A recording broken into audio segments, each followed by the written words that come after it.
Okay, tayo po ay mag-aral ng salita ng Diyos, mga kapatid. Nandito sa panghapon. Salamat po sa pagtitiis ninyo sa sobrang init panahon natin ngayon. Bago po tayo magsimula, samahan niyo po muna ako sa manalangin. Let's pray. O Lord God in heaven, muli Ama, kami po ay humihingi ng gabay sa banal na Espiritu sa mga oras na ito. Puspusin mo kami ng banal na Espiritu, Panginoon, upang ang aral na ito ay aming maunawaan. Despite po sa kainitan na ito, Panginoon, kami po ay bigyan mo ng katiyagaan, pagpapahaba po ng aming pong pagpapasensya, nang sa ganun, manabanan po namin, Panginoon, ang pagnunukso sa amin ng Diablo na mawalan kami ng gana sa pakikinig ng salita. Katulungan mo kami na maunawaan namin ito, Panginoon Diyos. Salamat pong muli, Ama. Ito ang aming pupupuri at pasasalamat sa pangalan po ng aming Panginoong Jesus. Amen. So ngayon po, itong verse na to, kung makikita po ninyo, ilang beses na ninyong narinig yan. Ilang beses na tinuturo yung John 3:16. At ito ay naramihan dito, almost 90% ng tao sa buong mundo. Kabisado, naunawaan ito. Pero alam niyo po ba, sa Biblia maraming 3:16. Iba't ibang 3:16 na napakaganda ng mga sinasabi. Hindi lamang po John 3:16. Ang sinasabi ko dito, diba ito? Unang-una po sa John 3:16, ibinigay po sa atin ng Diyos sa mundong ito ang kanyang anak. Then kung titignan po natin sa hapong ito po, ayan, napakalaking John 3:16. Ayan, maraming importanteng mga passages. Pag sinabing passages, mga nakasulat sa Biblia tungkol sa chapter 3 at verse 16. Na po, bawat chapter po, lagi may chapter 3 at verse 16. Isa-isayin po natin to. Yung mga ilang pong 3:16 sa Biblia. Ayan. Matthew 3:16. Ayan. And Jesus, when he was baptized, went up straight away from the water. And lo, the heavens were opened unto him. And he saw the Spirit of God descending as a dove and coming upon him. Ano yung importansya dito sa Mateo 3:16? Nung si Kristo ay binautismuhan, ayan, bumukas yung langit. So, makikita ninyo sa pagbautismo ng Panginoong Isus, bumukas ang langit. In the same way, nung tayo ay binautismuhan, hindi bumukas ang langit. Dahil nakabukas ng langit eh. Pero meron tayong tinanggap na banal na Espiritu. Kung pansinin nyo po, dito sa Matthew 3:16, sabi dito, the Spirit of God. Nakatulad ng parang isang kalapati. Yun. Kaya ang simbol ng Holy Spirit na ginagamit ng buong mundo is kalapati. So, puting kalapati bumaba mula sa langit. Nung bumukas ang langit, bumaba yung parang yung kalapati. Yun yung Espiritu ng Diyos. The same way, nung tayo binautismuhan, sabi doon, di ba? And you shall receive the gift of Holy Spirit. Tatanggapin nyo ang kaloob ng banal na Espiritu. So, yung kagandahan dito, bakit po binautismuhan si Kristo? Wala naman siyang kasalanan. Ang bautismo para sa kasalanan.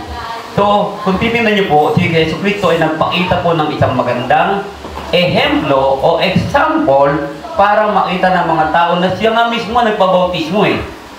Kayo pa kaya ng mga tao na ayaw sumunod? Ayun. Titingnan natin. Then another 3:16. Luke chapter 3 verse 16. Sumagot si Juan, sabi doon. No? Indeed, I indeed baptize you with water. Binautis mo nga sa tubig. Pero may darating pang mas mahigit na mas malakas kaysa sa akin, sabi niya. Ayan, the latchet of whose shoes I am not worthy to unloose. Hindi ko nga, wala na akong karapatan o hindi ako karapat. Dapat na mantanggalin man lang ang kanyang sinuot sa paa. Tignan na natin. At siya magbabautismo ng banal na Espiritu. Anong kahalaga ng Luke chapter 3:16? Ayan, tignan natin. Ang kahalagahan dito, na po, si John the Baptist o the Baptized, nagbabaptize siya ng mga tao. Pero yung pagbabaptize ni Juan ay wala itong kapatawaran ng kasalanan. Pero hindi niya darating si Yesu Cristo, ito yung magbabautismo sa atin na may kapatawaran ng kasalanan. So mahalaga ang Luke chapter 3:16. Dahil dito pinakita rito, sabi niya doon, shall baptize you in the Holy Spirit and in fire. Kanino tinutukoy ito? Yan. Ito po. Ay, balikan na po. Ito. Kung titignan ninyo, baptize in the Holy Spirit and fire. Itong sinasabi ni John, ito ay patungkol sa mga apostol niya. Yung mga apostol ng Panginoong Isus na 11, dahil patay na si Judas, mamatay si Judas, yung 11 na nagtipon-tipon, ito ang babautismo ng Holy Spirit at fire na tinatawag na binabanggit. So ang kahalagahan nito, ipinakita agad dito ang pangako ng Diyos sa mga apostol na susunod sa Kanya sa Luke chapter 3 verse 16. Ayan. Natin. 1 Corinthians 3.16 naman. Pangatlong 3.16 na to, no? John 3.16, Matthew 3.16, Luke 3.16. Pang-apat na pala to. 1 Corinthians 3.16. Sabi niya, hindi nyo ba alam na kayo ang templo ng Diyos? At ang Espiritu ng Diyos ay nasa inyo? So doon sa tatlong verse ng 3.16, laging may Espiritu. Pansinin nyo, kanina katulad ng kalapati na Espiritu ng Diyos, tapos bautismo is Espiritu. Ito naman po, binabanggit ito, hindi nyo ba alam yung Espiritu ng Diyos na naninirahan sa inyo? So, napakahalaga ng 3.16 na to.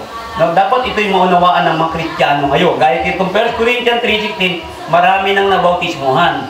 Katulad natin ngayon, nabautismuhan tayo, dapat naunawaan natin ito, na kayo, templo, tahanan. So sa atin nakatira ang banal na Espiritu. So kung madaling salita, kung tayong tahanan ng Diyos, pananatilihin nating malinis to. Bakit mahalaga itong 3.16 na to? Dahil dito nakapaloob na ang Diyos ay nasa atin. So ano man ang problema, ano man ang hirap natin, hindi tayo papabayaan. Kung, ayan, yun yung mga kung nililinis mo yung templo ng Diyos, at yun yung pagkatao mo. Kaya sa 1 Corinthians 3.16, dapat ito inaunawaan ng mga Kristiyano ngayon. Kasi maraming Kristiyano ngayon, hindi naunawaan o binabaliwala ang 1 Corinthians 3.16. Hindi natin alam na tira sa atin ng Panginoon Diyos. Pansinin nyo. Kayo nga, sige nga, bahay ninyo. Hayaan nyo ba tira ng demonyo mga bahay ninyo? Di ba? Kung titingnan natin. No? Kaya kung titingnan natin, huwag natin dumihan yung pangangatawan natin. Ano po yung ibig sabihin nito? Dapat ang isang Kristiyano ay umiiwas sa lahat ng uri ng mga nagpaparumi ng katawan. Ano ba yung nagpaparumi ng katawan natin? Nagbibigay ng sakit ang alak, ang sigarilyo, ang kalaswaan, lahat ng mga bagay, ang inggit, nakakasira ng laman loob, ano po, ang pagiging seloso, selosa, nandiyan po, dapat tinatanggalan natin lahat yun. Dahil tayo na yung templo ng banal na Espiritu. Pang-limang 3.16, din na natin. Galatians 3.16, ayan. Ano naman ang importante dito? Now to Abraham, where the promises is spoken. Abraham, ito yung sinasabi natin ng fathers of all nations. Abraham was justified dahil sa kanya pong pananampalataya na may pagsunod. Ninyo po, ito, sabi dito, and to his seed. Sino yung binhi? Yung sinasabi niya, and to his seed. Ibig sabihin ng seed, sa kanyang lahi. Ayan. He said not, and to seed, as of many, but as of one, and to thy seed, which is Christ. So, Galatians 3.16, bakit mahalaga ito? Dahil ipinakita dito ni Pablo sa taga-Galatia, yung binhin ni Abraham, doon manggagaling itong Kristo. Tingnan niyo po, Abraham, nagkaroon ng anak ni Isaac. Isaac, nagkaroon ng anak na si Jacob. Si Jacob, nagkaroon ng 12 anak. At doon, isa sa mga anak ni Jacob, si Judah. At doon manggagaling yung si Kristo. Ayun, lahi na yun. Dahil si Mary at Joseph ay taga-Judah. Ano po, na binabanggit. Okay? So, kaya mahalaga ang Galatians 3, dapat maunawaan natin to na isa lang ang tagapagligtas natin. Wala nang ibang magliligtas. Si Yesu Kristo lang. Hindi kayo maliligtas kung kayo punta sa ibang kongregasyon, iglesia nito, iglesia ni ganyan, iglesia ni ano. Sa iglesia lang ng Panginoong Hesus tayo maliligtas. Wala nang ibang kaligtasan. Ano po? Na binabanggit. Okay, next Galatia, pang-anim na 3.16 natin. Ephesians 3.16. Ayun. Ano naman ang mahalaga dito? That He would grant you according to the riches of His glory. So kayo ay bibigyan ayon sa yaman niya. Tignan niyo po, so yung yaman ng Panginoon, ibibigay pa sa atin. Papatinin niyo po mabuti. Upang kayo daw ay mapalakas ng kanyang kapangyarihan sa pamamagitan ng Espiritu. Tignan niyo po mabuti, no? Na nasa loob ng tao. Sa makatuwid ang mahalaga dito ngayon, yung Espiritu ay nasa labas, hindi panglabas na anyo. Nasa loob. Ayun. So, titingnan natin, ito yung nagpapalakas sa atin. At tayo daw ay lalakas, ayan, lalakas tayo dahil grant, ibibigay sa atin ng Diyos ayon sa kanyang yaman na kanyang kaluwalhatian. So ito yung mga tao na sumusunod sa Panginoong Hesus, natatanggap tayo. Malinaw na malinaw yan. Kaya napakahalaga ng Ephesians 3:16. Pansin niyo mabuti. Saan ang galing lahat ng 3:16 yan? Doon sa John 3:16. Dahil kay Kristo, lahat yan ay nangyari. Kaya yung John 3:16, tuloy-tuloy na, may puro 3:16 na magagandang verse na binanggit sa Biblia. Okay. Next natin. Pang-pito. Philippians 3:16. Only. Ayan. Binanggit niya.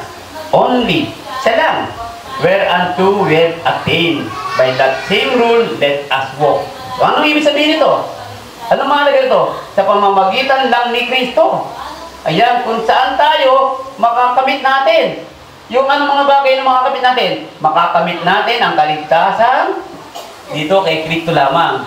Biyaya kay Kristo, we will attain blessing from God. Pero sabi niya, kung by that same rule, let us walk. Ano ibig sabihin ng that same rule? Isa lang ang utos ng Panginoon. So yung Biblia lamang from John chapter 3 verse 16, tuloy-tuloy natin dito, sa isang rule, dapat tayo ay sumunod. Nang sa ganon, ma-attain natin ang lahat ng mga bagay na pinagkaloob sa atin ng Diyos. Tingnan niyo po, kaligtasan, langit, we will be able to attain heaven, yung kapatawaran ng kasalanan natin, na kay Kristo lamang. Okay, pang-8, 3:16. Tingnan natin. Colossians 3:16. Ayun. Ito na po yung maganda. Sabi niya, hayaan ninyo ang salita ni Kristo ay manahan sa inyo ng merong kapayapaan. So, merong sinasabing sagana. Sumagana sa inyo, alam niya, sumagana sa inyo, richly, ang ano? Ang salita ni Kristo. Ng buong kaalaman, ng pagtuturo, pagpapalakas ng bawat isa sa pamamagitan ng awit, ng mga himno, at mga awiting espiritual. Umawit kayo ng merong kagandahan mula sa inyong puso patungo sa Diyos. Anong ibig sabihin ng Colossians 3:16? Ang pagkakaisa. Colossians 3:16, tinutukoy dito ang pagkakaisa na isa lang tayo. Katulad ni Kristo, isa lang tagapagligtas, isa lang din ang katawan ni Kristo. So marami nang babaptize, tama, di ba? Kanina sabi kanina si Kristo, bumukas ang langit kung siya binautismuhan. Sabi ni Juan Bautista, may darating pa mas malakas magbaptize sa akin. So marami nang babaptize ngayon ng kongregasyon, pero isa lang yung bautismo. At yun yung na kay Kristo lang, sa iglesia ng Panginoon. Sabi nga nung isa, Brother Daniel, nabaptize na ako sa ibang kongregasyon. Sabi ko, pag-aralan natin mabuti. So, pinag-aralan namin. Ito, asawa ko ng Amerikano. Okay? Pinag-aralan namin, naglagay ako ng mga 5 libro. Nasa gitna yung 1 libro. Sabi ko, yung 5 na yan, nagbabaptize lahat. Ito, founder niya si ganito. Founder ito, sa ganyan. Founder ito, nasa gitna natin, si Kristo ang founder. Ngayon, sabi ko ngayon, sino ang tamang bautismo dyan na nag-iisa lang? Tinuro niya sa gitna. Yung Amerikano din Tagalog, pero gano'n ng gano'n siya. So, alam kasi yung Amerikano, Kristiyano sa Amerika. No? Sa gitna, sabi ng babae, tama ka, sabi ko. Pero saan ka ba na bautismohan? Yung nasa gitna o sa gilid? Sabi niya, sa gilid. So, anong dapat mong gawin? Sabi ko, John 3:16, sabi ko, mahal ka ng Panginoon, dumating si Kristo. So, ito, binasa natin kanina, Luke 3:16. Tinan mo po, isa lang. So, kung titingnan natin, ito ang pinabanggit na let the word of Christ dwell in you richly. Kapag ito, salita ni Kristo ay hindi na natatao, sabi ko sa kanya, sabi ko sa kanya, hindi ka madadagdag sa isang iglesia. Tinan mo po. So, ang ginawa ko ng babae, sabi niya sa akin, Brother Danny, pwede ba akong mabautismohan ulit? Sabi ng babae, sabi ko, pwede naman kung gusto mo. Pero baka magpapabautismo ka dahil sa asawa mong Amerikano. Hindi. Papabautismo ko dahil nalaman ko na isa lang pala ang bautismo. Yun yung sinasabi na nag-dwell ang salita ng Kristo ng may buong kaalaman. Ayan. Okay? Kaya po, Tandaan niyo po, kaya po kung umaawit kayo dito pag linggo na po, umawit tayo ng may grace, may kagandahan, bukal sa loob, maayos po ang sinasabi. Okay, pang-siyam na 3:16. 1 Timothy 3:16. Ayan. Pansinin niyo mabuti. And without controversy, kontrobersya, great is the mystery of godliness. Ayun. He who was manifested in the flesh, justified in the spirit, seen of angels, preached among the nations, believed on in the world, received up in glory. Ano yung tinutukoy dito? Yan. Ano yung tinutukoy ni Pablo kay Timoteo? Sa 1 3:16 na to. 1 Timothy chapter 3 verse 16. Ayun. Yung mystery, hiwaga, ng may kabanalan, no, na ito ay nagmanifesto sa laman at nagbigay ng kapatawaran sa pamamagitan ng Espiritu, ay nakita ito ng mga anghel na ipinahayag ito sa lahat ng bansa. Ano yung ipinahayag? Yun yung Ebanghelyo. Ipinahayag nila si Kristo. Balik tayo. Sa John 3:16, ano sabi? For God so loved the world. Ito ipinahayag nila na si Kristo ay ibinigay ng Diyos dahil mahal niya ang mundo. Kaya ito yung sinasabi sa ang mahalaga sa 1 Timothy 3:16, walang kontrobersya. Ang mystery. Hindi sabihin, hindi na binago, hindi na tinaliwas o hindi na binuluktot ang Ebanghelyo, the Gospel. Na katulad ng panahon natin ngayon, ang linaw-linaw, ang kabanalan ng tao, no, ay ibinigay dito sa atin. Na napakahalaga na dapat naunawaan na ito. Pero, kung titingnan natin, 1 Timothy 3:16 ay napakaganda pa rin po. Okay, ilang 3:16 na yon? Ha? 9 na. Okay, ang dami na. Okay, pang-sampung 3:16. 2 Timothy chapter 3:16, nalubat na ang baterya ko. Ayun. Okay. 2 Timothy 3:16, ayan. Bawat salita ng Diyos, ayan. Inspired. Ano yung inspired? Di ba pag yung lalaki umiibig, inspired ka? Tulad ni bro. Inspired ka bro, no? No. Diba? Yun niya po, si Angelo, si Angela. Ang ganda ng pangalan nila pareha. No, mga inspired. Kapag ang lalaki in love, inspired yan. Ganon din ang babae. So, ang Panginoon Diyos, dahil in-inspired niya ang scripture, nang pag ganon, ito daw ay magagamit natin. Ayan. Balik tayo John 3:16. Dahil sa John 3:16, ibinigay ito, salita ng Diyos, na pinasihan, ginabayan, pinatnubayan ng Diyos. Yun ang ibig sabihin ng inspired. Na magagamit saan? Sa pagtuturo, pagcorrection, at pagbibigay ng paliwanag, at sa instruction, upang maging matuwid ang tao. Ano yung mahalaga ngayon dito? Pinakita sa atin ngayon dito, ang Biblia ay napakahalaga. Tingnan nyo po. Kaya ang ganda ng 3:16, ano? Pag inan na itong 3:16 natin, 10, no? Pang-10. May pang-11 pa. Ayun. James 3:16. For where jealousy and faction, there is confusion and every vile deed. Ang sabi ng Panginoon kanina, isang tagapagligtas. Tama. Ngayon po dito, binanggit sa James 3:16, kung saan daw merong, ano ba yung jealousy? Selos. Pwede rin sabihin natin, mga inggit. Kapag may jealousy, may inggit, sa loob ng kongregasyon, magkakaroon ng hiwa-hiwalay o bahabahagi. At magkakaroon ng kaguluhan. At bawat gawa na ngayon ay masama. Yun ang mangyayari. Na ito rin kuminsan ang hindi nauunawaan ng mga Kristiyano, kaya nagkakaroon ng division. Tingnan niyo po. Ayan. Okay? Pang-12. Ayan. 2 Peter 3:16 ulit. Ayun, iba naman. As also in all his epistles, sa lahat ng sulat. Ayan. Nagsasalita siya sa kanila sa mga bagay na ito. Ayun. Okay, balikan natin. Nagsasalita siya, ano yun, nawala. Ayun. Sasalita siya ng mga bagay na ito, bagay na ito. Wherein, may mga ibang bagay na mahirap unawain. Tignan niyo po.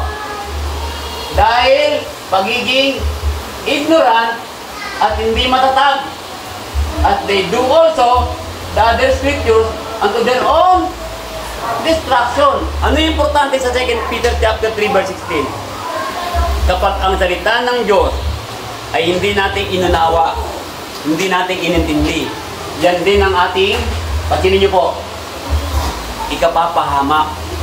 Kaya pag hindi kayo seryoso sa Word of God, mapapahamak po kayo.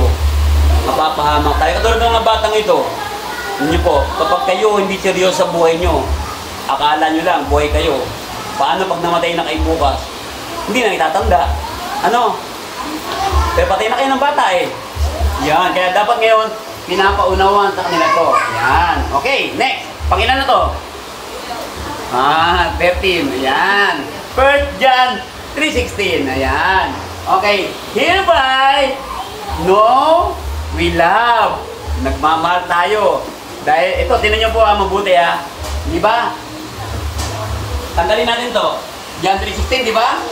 Okay? Pansinin nyo sinabi. Pareho ng John chapter 3, verse 16. Tama? Yun nyo po. Kanina, ibinigay si Kristo. Ngayon naman ito, ibinigay niya ang kanyang buhay para sa atin. Ayan. Okay? Panglabing 4, Revelation 3:16. Daming 3:16 ito So because nanlalamig ka, hindi ka mainit o hindi ka malamig, isusuka kita. Sabi ng Diyos. Tingnan mo? Kaya po mga kapatid, dapat po hindi tayo nanlalamig o hindi tayo sobrang init. Kailangan po tama tayo, eksakto. Ang ibig sabihin niya, tingnan nyo, di ba ang Biblia hindi pwedeng bawasan, hindi pwedeng dagdagan. So ganun din, hindi ka pwedeng malamig, hindi ka pwedeng mainit. Eksakto ka. Dahil ang Diyos kailanman hindi nanlamig. Kasi kung ang Diyos nanlamig sa atin, patay na tayong lahat. Di ba? Tingnan nyo po. So, yun ang kahalagaan ng Revelation 3:16. Panglabing 5. 2 Thessalonians 3:16. Ang dami, no? Tapusin natin to, Okay. Now the Lord of peace Himself. Ganda. May problema kayo. Andyan ang kapayapaan. Tingnan nyo po. Kailang beses bibigyan po kapayapaan? Ilang beses? At all time, sa lahat ng paraan, ang Panginoon ay kasama mo. Kung kasama mo ang Diyos. Tingnan nyo po. Ganda, no? 2 Thessalonians chapter 3 verse 16. Ano doon? Then, panglabing 6. Tapos na. Wala na. Okay? So, kung titignan natin mga kapatid, John 3:16, sinmula natin, tinapos natin dito. Tingnan nyo po. Si Kristo dumating, mahal ng Diyos ang mundo, at ibinigay kanyang sariling anak. Panghuling-huli, hindi pa niya tayo iwan kahit kailan. Simula nung dumating si Kristo, hanggang sa ngayon, kasama natin ang Panginoon Diyos. Ganda po ng mga 3:16, ano po? Kung titignan natin, okay? So yan po yung aral natin. Sa hapong ito, tayo pong lahat ay magpasalamat at manalangin tayo muli. Let's pray. O Lord God, marami pong salamat sa hapong ito.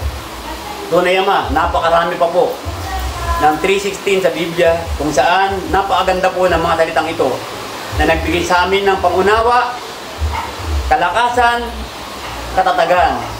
Tulungan mo kami Ama na huwag namin makalimutan ito. Nang sa ganon, sa muling pagbalik ni Jesus, kami pong lahat ay maliligtas. Salamat pong muli. Sa pangalan ni Kristo, ito po ang aming pasalamat. Amen. Okay? Subat. Okay, diyan doon. Okay, diyan doon eh.